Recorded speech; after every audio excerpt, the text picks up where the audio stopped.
오늘 우리가 나눠볼 이야기는요, 어떤 기술이 좋냐, 나쁘냐 이런 찬반 논쟁이 아닙니다. 그 대신에 그 기술을 실제로 가능하게 만드는 보이지 않는 구조에 대한 이야기를 해보려고 합니다. 네, 오늘 이야기 핵심은 바로 이거예요. 시스템, 그리고 프로세스. 이게 얼마나 중요한지에 대한 거죠. 저희는 지금 이게 옳다, 저게 그르다, 이런 얘기를 하려는 게 아니고요. 그래서 이게 어떻게 돌아가는 건데, 바로 이 구조의 문제를 한번 깊이 들여다볼 겁니다. 이 문장이 오늘 저희가 할 이야기 전체를 꿰뚫는 아주 핵심적인 명제라고 할 수 있습니다. 그러니까 아주 크고 긴 시간을 들여야 하는 산업 프로젝트에서는요, 그냥 빨리 끝내는 것보다 앞으로 일정이 어떻게 될지 명확하게 아는 게 훨씬 더 중요하다는 뜻입니다. 자, 그럼 시작해볼까요? 다른 나라들은 이렇게 복잡하고 거대한 에너지 프로젝트를 승인할 때 과연 어떤 과정을 거칠까요? 각 나라의 행정 구조부터 한번 비교해 보겠습니다. 지금 보시는 이 두 가지 모델, 접근 방식에 정말 근본적인 차이가 있어요. 하나는 뭐랄까, 정해진 길을 한 걸음 한 걸음 순서대로 따라가는 방식이고요. 다른 하나는 여러 갈래의 길들이 동시에 하나의 목표 지점을 향해 합쳐지는 방식이죠. 딱 봐도 다르죠. 먼저 우리나라 모델부터 볼까요? 보시면 아시겠지만 이전 단계가 완벽하게 끝나야만 다음 단계로 넘어갈 수가 있어요. 굉장히 선형적인 구조죠. 근데 이게 전체 기간이 생각보다 길어질 수도 있는 그런 구조이기도 합니다. 반면에 프랑스는 접근법이 완전히 다릅니다. 철학 자체가 다르다고 할 수 있겠네요. 여러 심사를 그냥 한꺼번에 병렬로 진행해서 효율을 극대화하겠다는 거죠.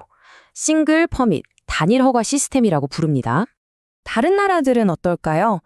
미국과 일본은 또 다른 방식을 쓰는데요.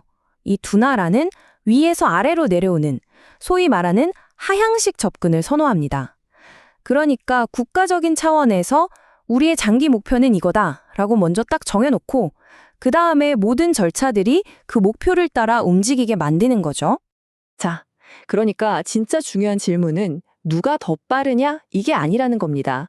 핵심은 이거예요. 누구의 일정이 더 예측 가능한가? 수십 년을 내다봐야 하는 기업 입장에서는요, 이 예측 가능성이란 게 정말 모든 것이라고 할 수 있거든요. 아니, 근데 왜 지금 우리가 이 구조 이야기를 이렇게 중요하게 해야 할까요? 그 이유는요, 지금 전 세계적인 수요가 정말 어마어마하기 때문입니다. 그 흐름을 한번 보시죠. 현재 전 세계적으로 가동 중인 원자로, 이게 몇 개인 줄 아세요? 약 440기나 됩니다. 근데 이게 끝이 아니에요. 지금 이 순간에도 70기가가 넘는 원자료가 지어지고 있습니다.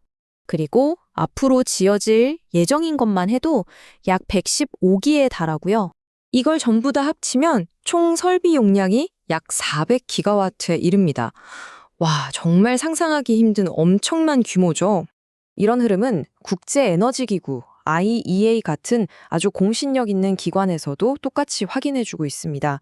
전 세계적으로 원자력 에너지에 대한 관심과 투자가 다시 한번 뜨거워지고 있다는 확실한 신호죠.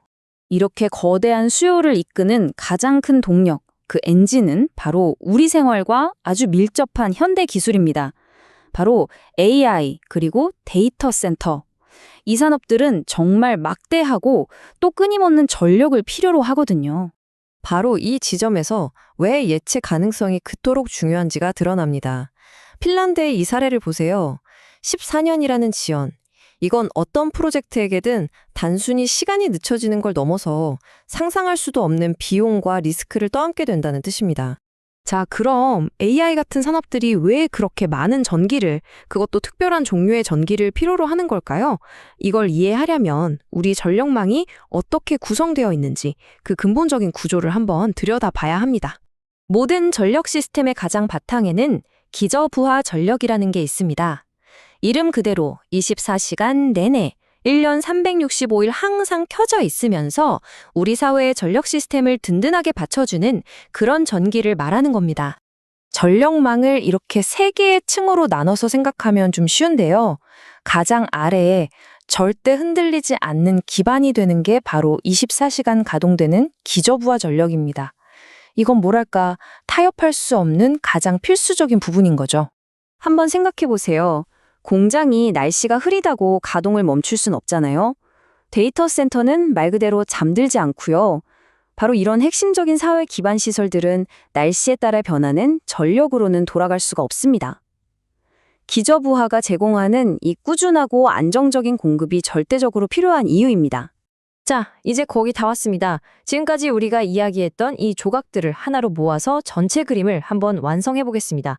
기업 입장에서 한번 볼까요? 만약에 사업 허가 일정이 불확실하다. 그럼 기업은 이걸 전부 리스크로 계산합니다. 그리고 그 리스크는요, 결국 돈, 즉 비용이 되어서 돌아오죠. 하지만 반대로 일정이 예측 가능하다? 그럼 안정적인 장기 투자가 가능해지고 미래를 계획할 수 있게 되는 겁니다. 그러니까 이 논리적인 연결고리를 잘 보셔야 합니다. 잘 짜여진 구조는 예측 가능한 속도를 만들어내고요. 바로 그 예측 가능성이야말로 수조 원의 투자를 움직이는 진짜 힘이 되는 겁니다.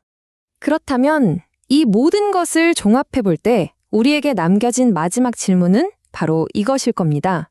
단순히 어떤 결정을 내리느냐의 문제를 넘어서 우리는 지금 미래를 위해 과연 어떤 종류의 구조를 설계하고 있는가? 한 번쯤 깊이 생각해 볼 문제 아닐까요?